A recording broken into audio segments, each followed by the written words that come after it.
Então, meus amados, eu quero trazer uma mensagem nesta noite, uma mensagem expositiva dentro do tema que foi sugerido nesta noite. Os irmãos podem sentar, por favor, tá, irmãos? A mensagem expositiva é aquela mensagem que ela analisa o contexto, versículo por versículo, porém, levando em consideração o contexto da história. E à medida que eu for pregando, os irmãos vão acompanhando suas Bíblias, o texto da vestida de hoje, que é 2 Crônicas, capítulo 18. Então, mantenham suas Bíblias abertas, para que nós possamos, então, juntos, aprendermos mais a palavra do Senhor nosso Deus. Capítulo 18 de 2 Crônicas, ele apresenta uma das narrativas mais dramáticas do Antigo Testamento. Este capítulo ele serve, irmãos, como um poderoso alerta sobre o perigo das alianças profanas e a soberania inabalável da palavra de Deus.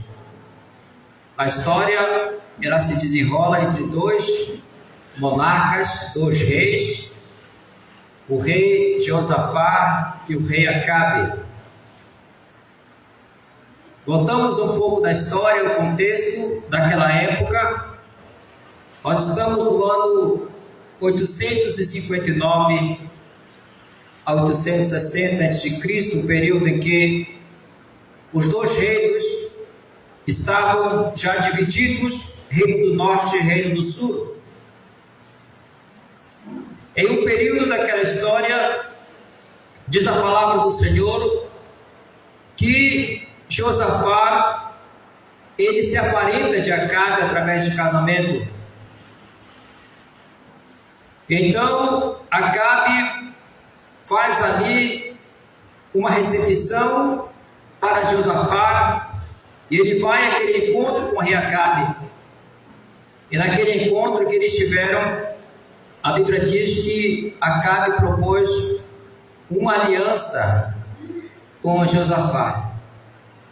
Agora, irmãos, imagine esta aliança, a aliança de um rei piedoso, de um rei que seguia a dinastia de Davi, com um dos piores reis que já teve o reino do norte, que foi Acabe. A Bíblia diz que Acabe foi um dos piores reis de Israel, que juntamente com sua esposa Jezabel levou Israel à idolatria, trazendo as consequências que o Império Magno citou ainda há pouco aqui, de serem levados para o cativeiro. Primeiramente foi o reino do norte de Israel, em 622, e mais tarde o reino do sul, como o Magno citou aqui, no ano 586. Tudo isso porque eles não seguiram o caminho do Senhor. Então Josafá, cujo nome significa o Senhor julgou, a Bíblia diz que ele foi um rei muito próspero no seu reinado. Diz o versículo 1 que Josafá tinha riquezas e glória em abundância. No entanto, sua grande falha que desencadeou os eventos deste capítulo foi sua decisão de se aliar por casamento a Acabe, um homem que fez o que era mal aos olhos do Senhor, mais do que todos os reis de Israel, como está no capítulo 16 e o versículo de número 30. Então, amados, esta aliança selada pelo casamento do filho de Josafá, Jeorão, com Atalia, filha de Acabe, Jezabel, representava um comprometimento espiritual perigoso. E é o pano de fundo para a lição central do contexto: a incompatibilidade entre a luz e as trevas e as consequências inevitáveis de se associar com aqueles que deliberadamente rejeitam a Deus e a sua palavra. E é um perigo muito grande, amados, quando alguém recorre a esse tipo de aliança com pessoas que não têm compromisso com a palavra de Deus. E o apóstolo Paulo já dizia aos coríntios que não pode haver nenhuma sociedade entre o fiel e o infiel, entre o justo e o injusto, entre o crente e o descrente. E a causa dessas alianças é exatamente o fracasso espiritual, a queda espiritual. Porque que muitas das vezes esses reinos, eles sofreram consequências drásticas da parte de Deus, pela forma como fizeram aliança com as nações. Acabe, ele era um estrategista, ele sempre fazia aliança com povos para tentar ampliar o seu reino. E agora então ele faz esta aliança com Josafá. Então, fazendo uma análise da passagem, a narrativa pode ser dividida em 4 seções principais: a proposta da aliança militar, o confronto entre os profetas verdadeiros e falsos, e a teimosia de Acabe e o cumprimento da profecia divina. Então eu quero abordar esses 4 pontos com os irmãos deste capítulo, para que nós então possamos compreender melhor a palavra do Senhor nosso Deus. Então vamos ao texto de 2 Crônicas, capítulo 18, do versículos 1 a 6, eu quero ler com meus amados irmãos. Ora, tinha Josafá riquezas e glória em abundância, e aparentou-se com Acabe ao fim de alguns anos. Acabe foi ter com ele em Samaria. Acabe matou ovelhas e bois em abundância para ele e para o povo que vinha com ele, e o persuadiu a subir com ele a Ramote-Gileade. Acabe, rei de Israel, perguntou a Josafá, rei de Judá: irás tu comigo a Ramote-Gileade? Respondeu Josafá: como tu és, eu sou, e o meu povo, como o teu povo, iremos contigo à guerra. Disse mais Josafá ao rei de Israel: consulta hoje a palavra do Senhor. Então o rei de Israel reuniu os profetas, 400 homens, e lhes perguntou: iremos à guerra contra Ramote-Gileade ou deixaremos de ir? Responderam eles: sobe, pois Deus o entregará nas mãos do rei. Perguntou, porém, Josafá: não há ainda aqui profeta algum do Senhor para que o consultemos? Veja, meus amados irmãos, podemos citar que este capítulo ele começa com Josafá visitando Acabe em Samaria. Samaria era a capital do reino do norte, que é Israel. Acabe, aproveitando desta ocasião, ele propõe uma aliança militar para retomar a cidade de Ramote-Gileade dos sírios. Josafá, em um momento de fraqueza, talvez lealdade equivocada, prontamente concorda: serei como tu és, e o meu povo como o teu povo, nós iremos contigo à guerra. Só que naquele momento, irmãos, Josafá, tendo a consciência mudada pelo seu relacionamento com Deus, ele faz um pedido especial ao rei. No versículo 4 ele diz: consulta primeiro, peço-te a palavra do Senhor. Eu pergunto aos irmãos: qual foi o erro de Josafá diante desta situação? Porque muitas das vezes, irmãos, a gente primeiro toma as nossas decisões para depois buscar a aprovação de Deus. Não sei o que acontece? Margarida acabou de falar aqui. Primeiro a gente toma nossas decisões e depois a gente busca a aprovação de Deus. Porque nós já temos uma opinião formada acerca de muitas coisas daquilo que a gente quer. E quando Josafá então lhe faz esse pedido ao rei, ele já havia dado a resposta ao rei: nós iremos contigo à guerra, o meu povo será como o teu povo, nós estaremos do teu lado. Agora então Josafá pede para que consultem ao Senhor sobre se eles iriam ou não àquela guerra. Este pedido revela a diferença fundamental entre os dois reis. Enquanto Acabe se contentava em agir por sua própria vontade, Josafá, mesmo após uma decisão precipitada, ainda reconhecia a necessidade de buscar a direção de Deus. E em resposta, então, Acabe convoca os seus 400 profetas. Estes não eram profetas do Senhor, mas homens que falavam que o rei queria ouvir para manter-se em favor e status. Unanimemente eles proclamaram vitória ao rei, dizendo: sobe, porque Deus entregará nas mãos do rei. Meus amados irmãos, observem que esta unanimidade não representava a vontade de Deus. Muitas das vezes nós buscamos a aprovação das pessoas através da unanimidade, mas nem sempre a unanimidade significa que é um sim de Deus. Isso pode ser um não da parte de Deus, mas como a gente busca a aprovação, a gente acaba indo pela maioria, e a maioria é que ganha. Só que veja que esses 400 profetas que agora estavam profetizando o rei, eles estavam profetizando a favor do rei. E naquele momento, então, agora entra o confronto com o profeta Micaías, contra os 400 profetas. E naquele momento em que aqueles profetas começam agora a falar a favor do rei, Josafá teve discernimento espiritual. Ele então pergunta: porventura não há um outro profeta em que possamos consultar o Senhor? E veja a resposta do rei no versículo 6, No versículo 7, Acabe admite a existência de um profeta do Senhor, mas Micaías é desprezado pelo rei. E veja que ele diz: eu o odeio, porque nunca profetiza o que é bom, mas sempre o que é mau. Aqui o profeta Micaías, ele não é bem visto pelo rei Acabe. Por que ele não é bem visto pelo rei Acabe? Qual era o problema do rei Acabe com esse profeta, irmãos? Qual era o problema?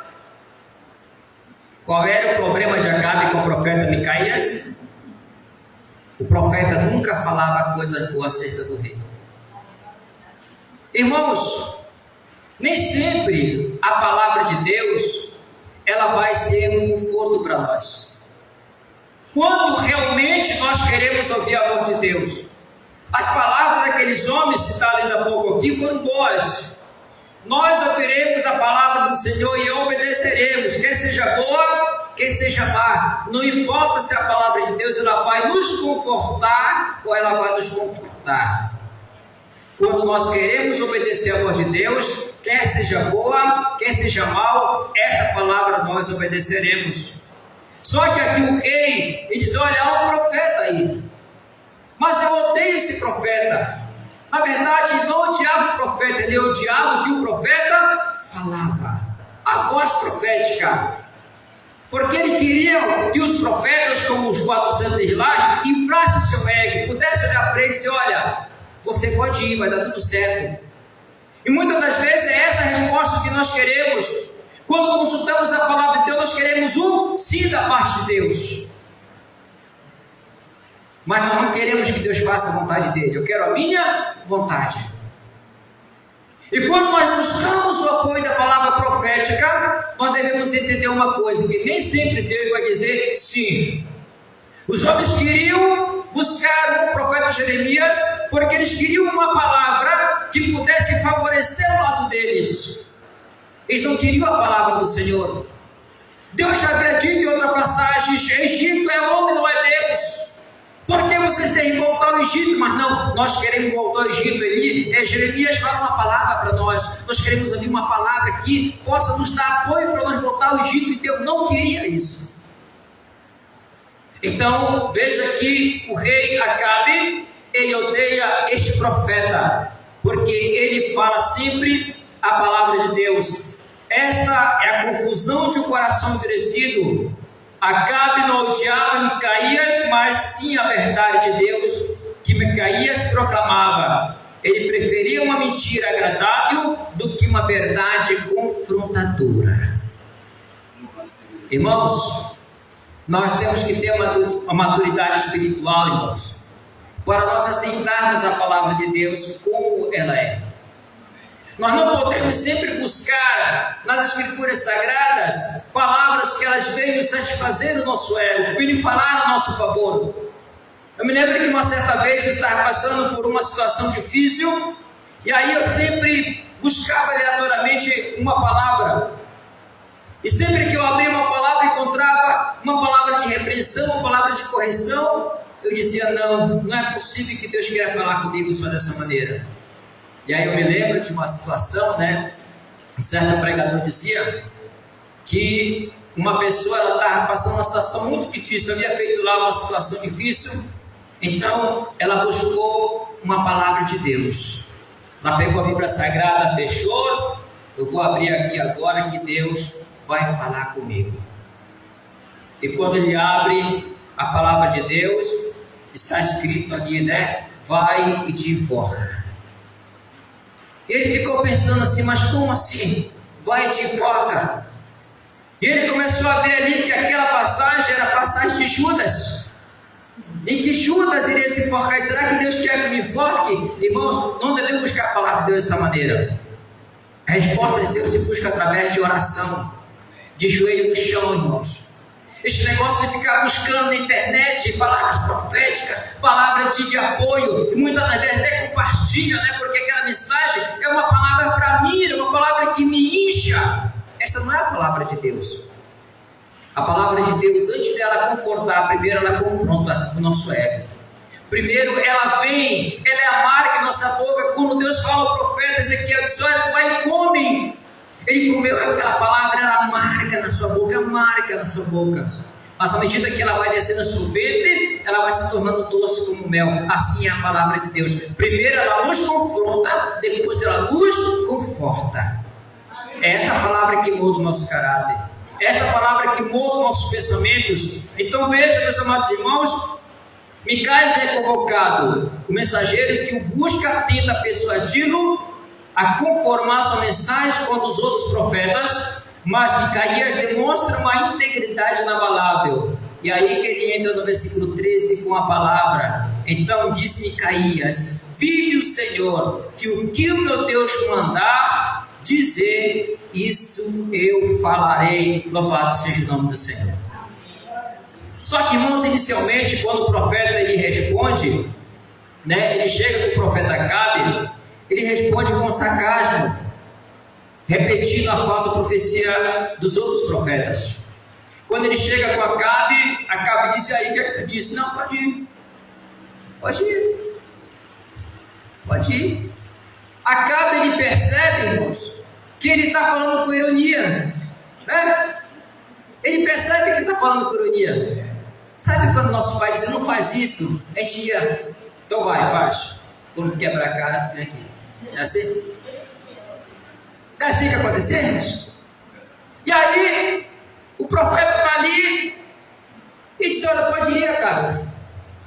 As palavras dos profetas te fazem bem, pode ir. Então, quer que o rei se vira para ele, Então, o rei acaba percebendo a ironia, exige a verdade. Então, Micaías entrega a palavra do Senhor. Então, ele tem uma visão que todo Israel, versículo 16, andava disperso pelos montes como ovelhas que não têm pastor. Então, uma profecia clara da morte de Acabe e da derrota do seu exército. Acabe aceitou esta palavra, irmão, sim ou não? Acabe aceitou esta palavra? Não. Era isso que ele queria ouvir? Não. Era isso que Deus queria falar? Era. Mas ele queria ver outra coisa. Ele queria ir, aquela guerra. Então, para explicar como os 400 profetas foram enganados, Micaías relata uma visão no trono de Deus. O Senhor, em sua soberania, permite estar aqui que um espírito de mentira entre na boca dos profetas de Acabe para enganá-lo e levá-lo para a sua ruína. É crucial entender que Deus não é o autor do mal, mas Ele, em sua soberania absoluta, utiliza até mesmo as ações de espíritos malignos e a rebelião dos homens para cumprir seus justos decretos de juízo. Acabe havia rejeitado a verdade, e então Deus, em juízo, entregou uma mentira na qual ele desejava acreditar. E hoje nós estávamos estudando o tema Saul e a feiticeira de Endor. E ali nós vemos, um exemplo muito prático de como Deus, ele permite com que as pessoas que querem ser enganadas continuem no engano.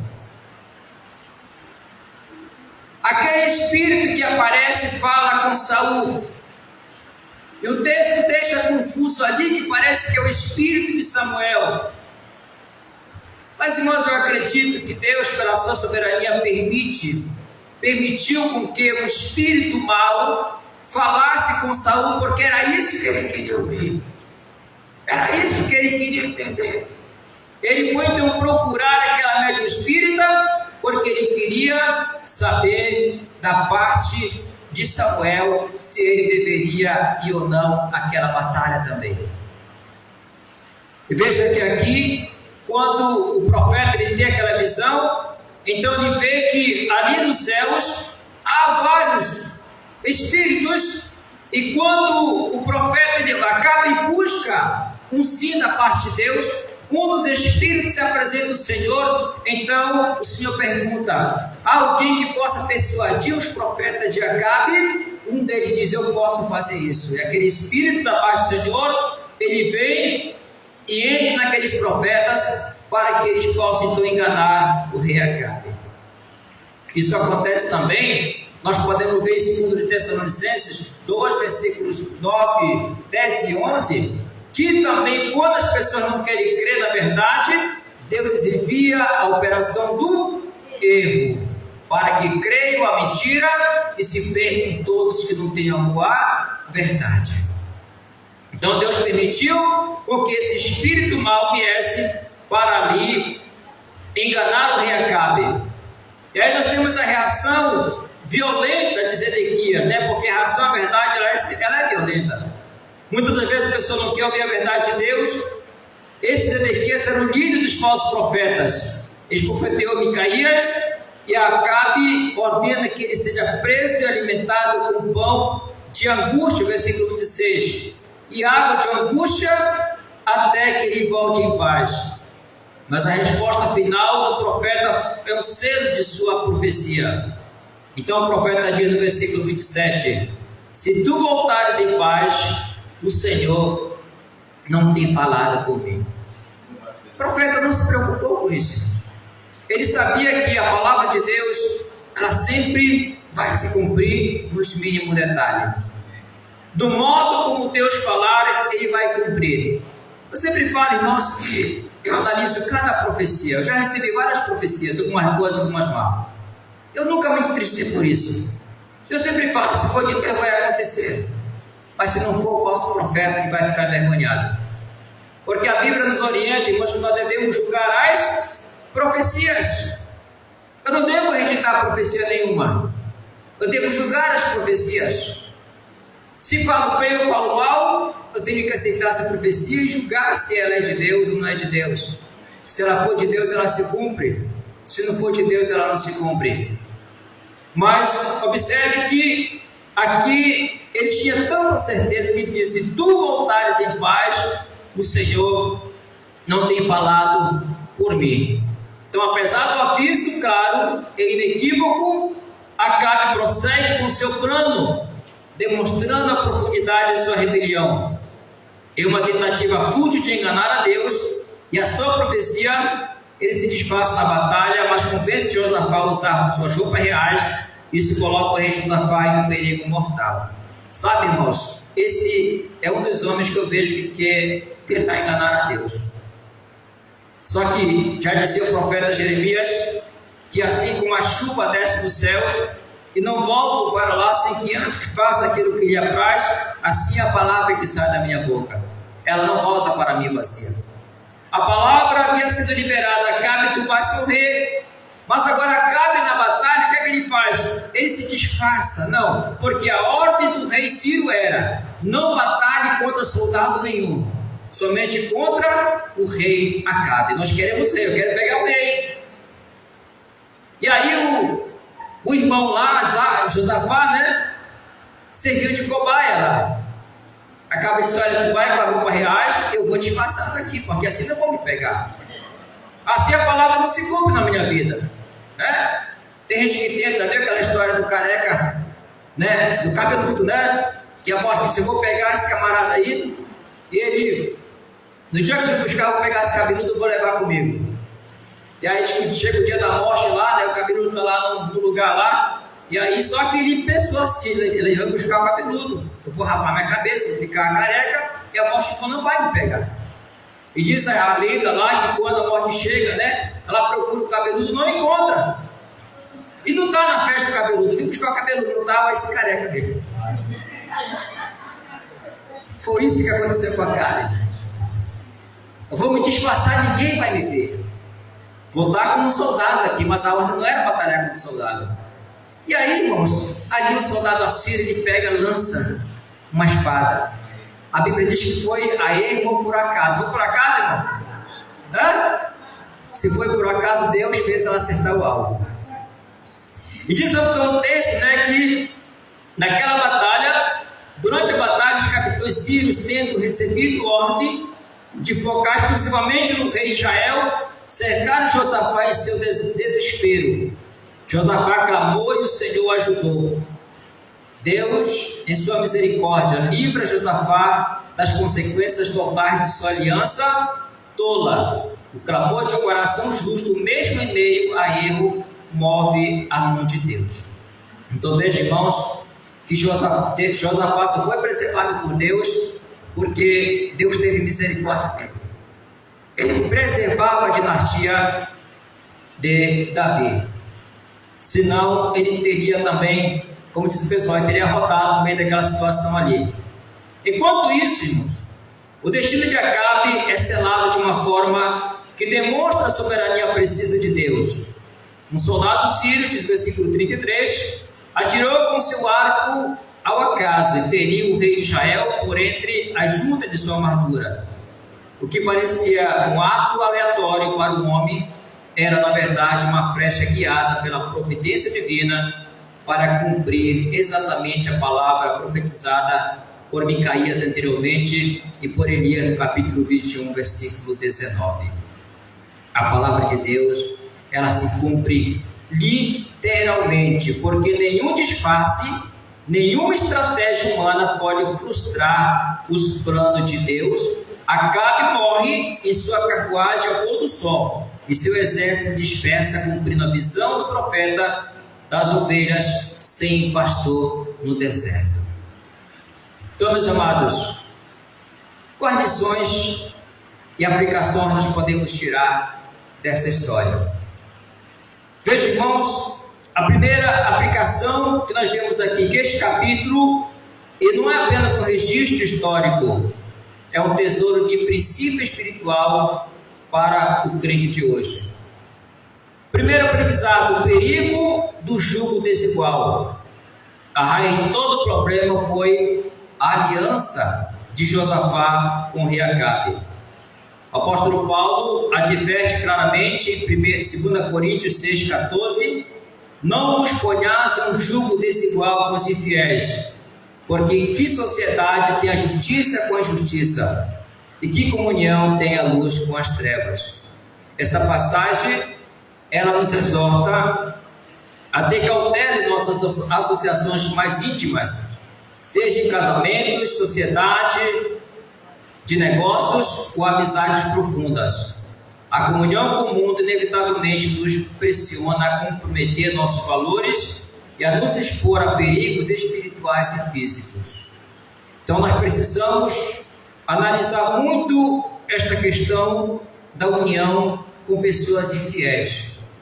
Eu sempre costumo dizer, amados, que essas associações, elas trazem muitos prejuízos espirituais para a vida do cristão, seja para o casal, seja para o jovem, seja para aquele que quer servir e fazer a vontade de Deus.